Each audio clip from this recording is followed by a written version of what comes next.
Hello guys! Hello! This is for Libra. Alamin natin kung anong messages, vibration, gabay, energy para sa inyong lahat. So, this is for Libra. Ano ba ang message? Ano bang energy? Kapalaran para sa lahat ng Libra ngayong linggong ito. This is for the first week of December, guys.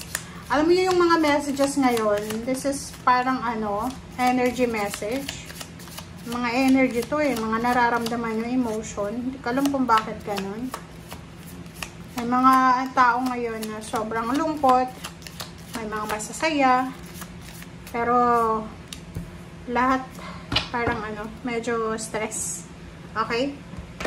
Sundress, do it for you 5. So, parang mayroon ditong Libra na yun, pwedeng karugtong siya ng message from last week.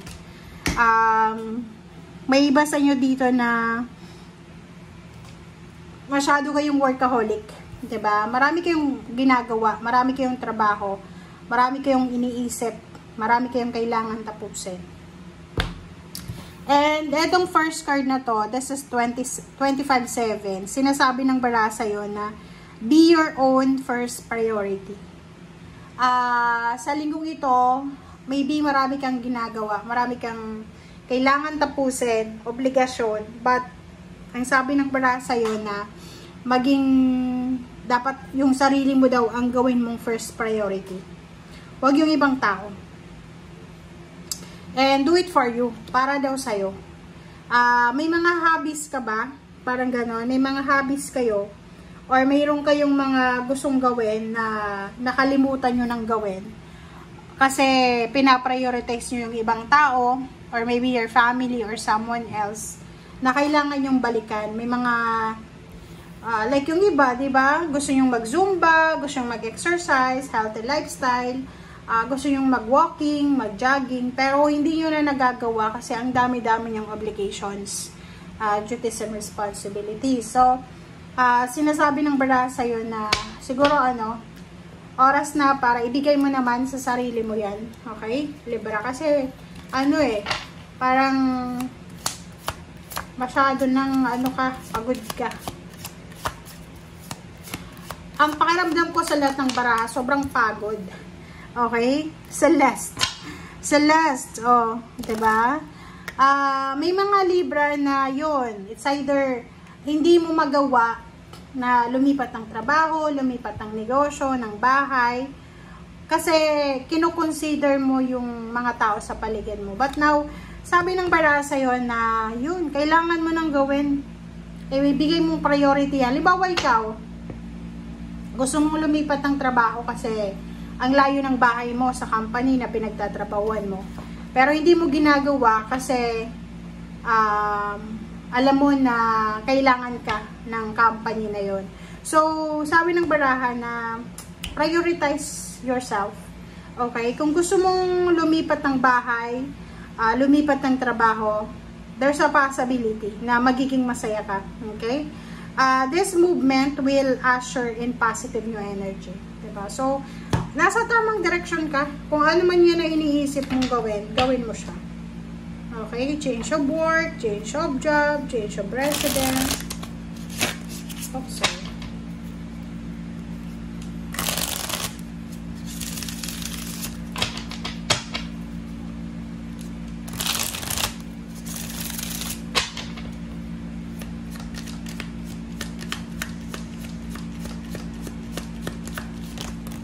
Okay, sorry. Okay, 3 of Wands, 3 of Cups. So, nakikita ko sa'yo dito, merong Libra na matagal ka nang naghihintay Maybe this is wedding anniversaries. Ano ba yung hinihintay mo na masaya? Maybe Pasko. Pwedeng, ito yung Pasko na hinihintay mo. So, kung ano man yun na hinihintay mo, sinasabi ng barahan na konting test na lang. Baka OFW ka, or baka nagtatrabaho ka malayo sa pamilya mo. So, malapit na. So, pwedeng pauwi ka ng Pasko or bago mag-New Year. Parang excited ka sa gagawin na okasyon. Okay? Next is Knight of Cups. If you're single, looking for a relationship. May posibilidad dito na may tao na mag-offer sa'yo ng love life. Pwedeng makatanggap ka din ng regalo, financial gifts. Pwedeng makatanggap ka din ng, ano ba yung pwedeng matanggap mo dito eh? Pwedeng friendship. Pwedeng may mga tao dyan na makikipagkaibigan sa'yo. Okay, Queen of Wands, freedom. Nakikita ko sir dito, pwedeng may asawa ka. Maybe you're married, you're in a relationship, and may isang tao na magkaka-interest sa'yo.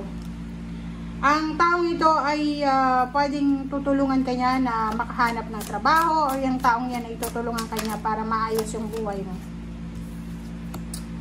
Knight of Swords. Puro knight siya. Mga bata pa to. So, sinasabi ng bara sa'yo dito na meron ditong may asawa na. Maybe you're married. Married na Libra.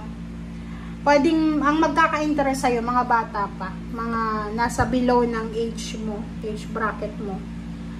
Hindi lang, parang love life yung i-offer sa'yo. May mga tao sa paligid mo na offeran ka, pati trabaho. Or pwedeng makatagpo ka ng love life sa loob ng trabaho. Kaso may asawa ka na. Kaso may boyfriend, girlfriend ka na. Parang happy. Wow! So, masaya. Masaya yung Christmas mo na to. Ito yung pinakamasaya siguro sa lahat ng Christmas mo. And you're ready. You're ready para sa Christmas. Ang ganda. Nakafocus sa Christmas. Sinasabi ng pera sa'yo dito na pwedeng merong pwedeng isang napaka-importanting pag-uusap ang mangyayari sa'yo between you and your family or like yung boss mo. May mga reconciliation, may mga posibleng pag-uusap between family members, between friends na pwedeng maayos yung relationship. Eight of Pentacles. Meron talaga dito na habang nagbabakasyon ka, nag-iisip ka ng pwedeng pagkakitaan. Diba? Parang yung iba, natatakot kayo sa posibleng mangyari next year. Masyado ka nag-aalala. Huwag kang mag-panic. Enjoy mo yung Christmas mo. Magpahinga ka, magsimba, spend time with your family, parang ganun. Huwag kang masyadong mag-panic. High Priestess, yun, makinig ka sa sinasabi ng intuition. Kasi alam mo ba, yung nangyayari sa buhay natin, may rason yan. Hindi yan nangyari dahil coincidence, no? Dito sa mundong ibaba, walang coincidence. Lahat nakatadhana. Lahat ay nasa ano yan, nakasulat. Okay, naka-destiny. So, kung anong nangyayari sa ngayon, just go with the flow. Okay? Thank you guys. Halimbawa, okasyon ngayon, Pasko, New Year, mag-enjoy ka. Huwag kang malungkot, huwag kang magpapanik, huwag kang ma-stress. Thank you. Bye!